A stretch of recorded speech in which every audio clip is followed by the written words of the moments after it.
Micro four thirds അഥവാ MFT sensors ഒത്തിരി confusion ഉണ്ടാക്കിയിട്ടുള്ള ഒരു സെൻസർ സൈസാണ്.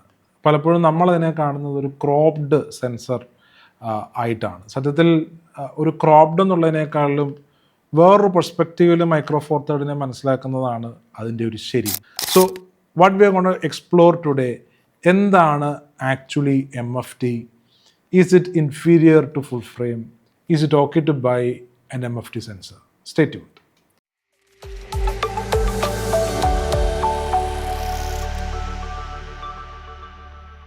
ആദ്യമേ തന്നെ നമുക്ക് മൈക്രോ ഫോർ തേർഡ് സിസ്റ്റത്തെക്കുറിച്ചുള്ള കുറച്ച് തെറ്റിദ്ധാരണകൾ മാറ്റേണ്ടതുണ്ട്. ഒരു ചെറിയ തെറ്റിദ്ധാരണ എന്ന് പറയുന്നത് ഈ മൈക്രോ ഫോർ തേർഡ് എന്നുള്ളത് ഒരു സ്പെസിഫിക് കമ്പനിയുടെ mount ആണെന്നുള്ളതാണ്.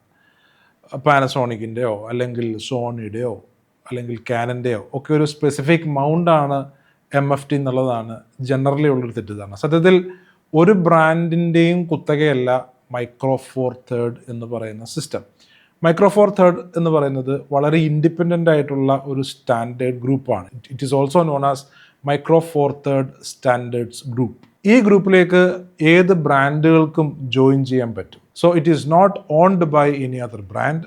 It is a common group wherein any brand can join. രണ്ടാമത്തെ വലിയ ആശയക്കുഴപ്പം എന്ന് പറയുന്നത് ഫുൾ ഫ്രെയിമിൽ നിന്ന് മാറി ചെറിയ സെൻസറിലേക്ക് വരുമ്പോൾ ഈ സെൻസർ ഗ്യാദർ ചെയ്യുന്ന ഇൻഫർമേഷൻ വളരെ ചുരുങ്ങിപ്പോകുന്നു അല്ലെങ്കിൽ കുറഞ്ഞു പോകുന്നു എന്നുള്ളതാണ്. സത്യത്തിൽ ഡിജിറ്റൽ സെൻസറുകളുടെ കാര്യത്തിലേക്ക് വരുമ്പോൾ സെൻസറിൻ്റെ സൈസ് ചെറുതാവുന്നത് കൊണ്ട് ഗ്യാദർ ചെയ്യുന്ന ഇൻഫർമേഷനിൽ അങ്ങനെ വലിയ കാര്യമായ മാറ്റമൊന്നും സത്യത്തിൽ സംഭവിക്കുന്നില്ല. ഡെഫിനറ്റ്ലി വളരെ തിൻ ലൈൻ ഡിസ്കഷനാണിത്. ഉറപ്പായിട്ടും നമുക്ക് എക്സ് എന്നോ വൈ എന്നോ ഒക്കെ അങ്ങോട്ട് പറഞ്ഞ് ഉറപ്പിക്കാൻ പറ്റുന്ന തരത്തിലുള്ള ഒരു പോയിന്റ് അല്ല. പക്ഷേ ഈ തോട്ട് പ്രോസസ്സിൻ്റെ റൂട്ട് കിടക്കുന്നത് ഫിലിമിലാണ്. ഫിലിമിനെ സംബന്ധിച്ചോളം ഒരു ഫുൾ ഫ്രെയിം ഫിലിമിൽ നിന്നും ഒരു ക്രോപ്ഡ് അല്ലെങ്കിൽ APS-C ഫിലിമിലേക്ക് വരുമ്പോൾ, അല്ലെങ്കിൽ APS-C ഫിലിമിൽ നിന്നും ഒരു 16mm ഫിലിമിലേക്കോ അല്ലെങ്കിൽ 8mm ഫിലിമിലേക്കോ ഒക്കെ വരുന്ന സമയത്ത് ഉറപ്പായിട്ടും ഗ്യാദർ ചെയ്യുന്ന ഇൻഫർമേഷനിൽ വളരെ വലിയ വ്യത്യാസം ഉണ്ടായിരുന്നു. മാത്രമല്ല ക്വാളിറ്റി ലോസും വളരെ ഭീകരമായിരുന്നു. എന്നാൽ ഇങ്ങനെയുള്ളൊരു വളരെ ഡ്രാസ്റ്റിക് ആയിട്ടുള്ള ഇൻഫർമേഷൻ ലോസോ ക്വാളിറ്റി ലോസോ ഡിജിറ്റൽ സെൻസേഴ്സിൻ്റെ കാര്യത്തിൽ സംഭവിക്കുന്നില്ല. ഡിജിറ്റൽ സെൻസറുകളെ സംബന്ധിച്ചോളം സെൻസർ ഏരിയ ചെറുതാവുന്നത് കൊണ്ട് ക്യാപ്ചർ ചെയ്യുന്ന ഇൻഫർമേഷനിൽ യാതൊരു തരത്തിലുമുള്ള ക്വാണ്ടിറ്റേറ്റീവായിട്ടുള്ള ലോസ് സംഭവിക്കുന്നതേ ഇല്ല. Definitely dynamic range is A different perspective. We will discuss about that as well. But as far as the quantity of information concerned, a full frame sensor and an MFT sensor and even an iPhone sensor is capable of producing the same level of information. മൂന്നാമത്തെ ഏറ്റവും വലിയ തെറ്റിദ്ധാരണ എന്ന് പറയുന്നത് MFT സെൻസറുകൾ ഭയങ്കര noisy ആണെന്നുള്ളതാണ്. സത്യത്തിൽ മറ്റെല്ലാ സെൻസറുകളും ഓരോ സ്പെസിഫിക് ഐസോയിലും പ്രൊഡ്യൂസ് ചെയ്യുന്ന നോയ്സൊക്കെ തന്നെ MFT സെൻസറും പ്രൊഡ്യൂസ് ചെയ്യുന്നുള്ളൂ. പക്ഷേ വേറെ ഏതോ ഒരു എലമെൻറ്റ് പ്രോപ്പറായിട്ട് ഉപയോഗിക്കാത്തത് കൊണ്ട് മാത്രമാണ് MFT സെൻസറിൽ നിന്ന് നമുക്ക് ഈ പറയുന്ന നോയ്സ് ഫീൽ ചെയ്യുന്നത്.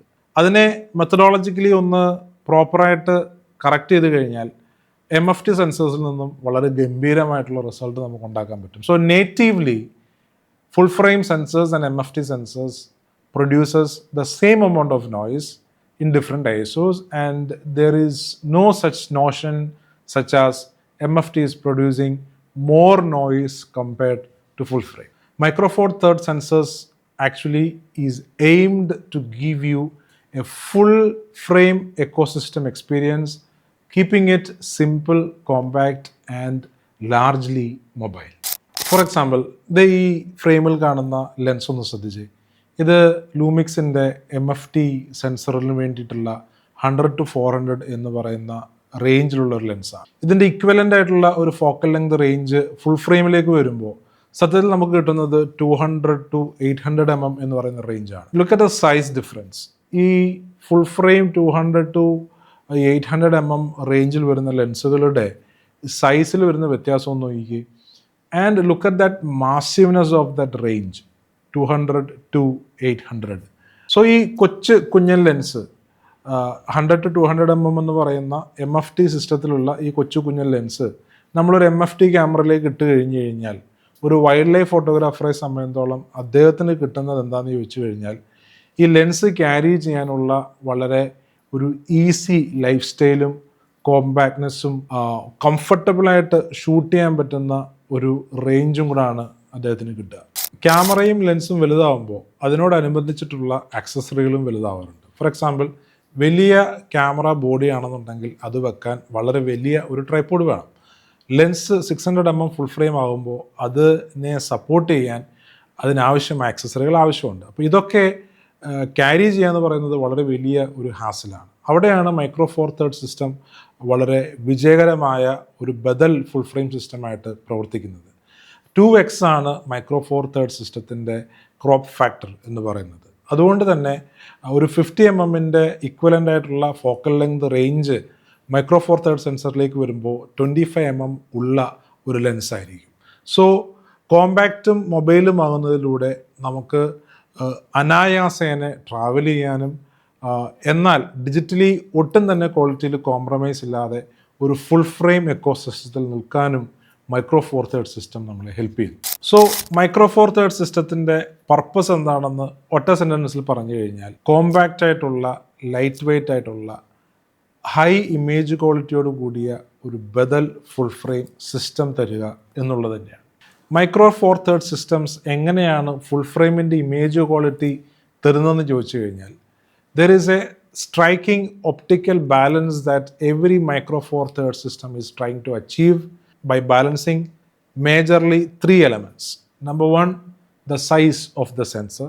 Number 2, the size of the mount. And number 3, the image circle. ഇത് മൂന്നും തമ്മിലുള്ള ഒപ്റ്റിക്കലായിട്ടുള്ള ഒരു ബാലൻസിലാണ് എല്ലാ മൈക്രോ ഫോർ തേർഡ് സിസ്റ്റത്തിനും ബെറ്റർ ആയിട്ടുള്ള ഇമേജ് ക്വാളിറ്റി തരാനായിട്ട് പറ്റുന്നത്. ഫുൾ ഫ്രെയിം സെൻസറുകളുടെയും ലെൻസിൻ്റെയും കാര്യത്തിലേക്ക് വരുമ്പോൾ, ഫുൾ ഫ്രെയിം സെൻസറുകളിൽ സംഭവിക്കുന്ന പ്രധാനപ്പെട്ട ഒരു പ്രശ്നമാണ് എഡ്ജസിലുള്ള ഡിസ്റ്റോർഷനും വിഗ്നറ്റിങ്ങും. എന്നാൽ മൈക്രോ ഫോർ തേർഡ് സിസ്റ്റത്തെ സംബന്ധിച്ചിടത്തോളം മൈക്രോ ഫോർ തേർഡ് ലെൻസുകളിൽ ഒരു അഡീഷണൽ ഒപ്റ്റിക്കൽ എലമെൻ്റ് ഉപയോഗിച്ചിട്ട് ലൈറ്ററുകളെയെല്ലാം സ്ട്രെയിറ്റ് ആയിട്ട് സെൻസറിൽ പതിപ്പിക്കുന്നതിലൂടെ നല്ല ഷാർപ്പായിട്ടുള്ള ഇമേജ് അച്ചീവ് ചെയ്യാനായിട്ട് സാധിക്കും. So micro four third system is not just another crop censored system. It is a parallel system to that of a full frame ecosystem. Full frame sensor സിസ്റ്റത്തിൻ്റെ ബദലായി നിൽക്കുന്ന, അതിനോട് പാരലായി സഞ്ചരിച്ചുകൊണ്ടിരിക്കുന്ന, ഫുൾ ഫ്രെയിം സെൻസറുകളും ക്യാമറകളും തരുന്ന അതേ പെർസ്പെക്റ്റീവും വ്യൂ പോയിൻറ്റും അതേ ഇമേജ് ക്വാളിറ്റിയും നമുക്ക് തരാൻ പറ്റുന്ന വളരെ മൊബൈലായിട്ടുള്ള, കോമ്പാക്റ്റ് ആയിട്ടുള്ള, ലൈറ്റ് വെയ്റ്റ് ആയിട്ടുള്ള ഒരു ക്യാമറ എക്കോസിസ്റ്റമാണ് മൈക്രോ ഫോർ തേർഡ് സിസ്റ്റം എന്ന് പറയുന്നത്. Stay tuned.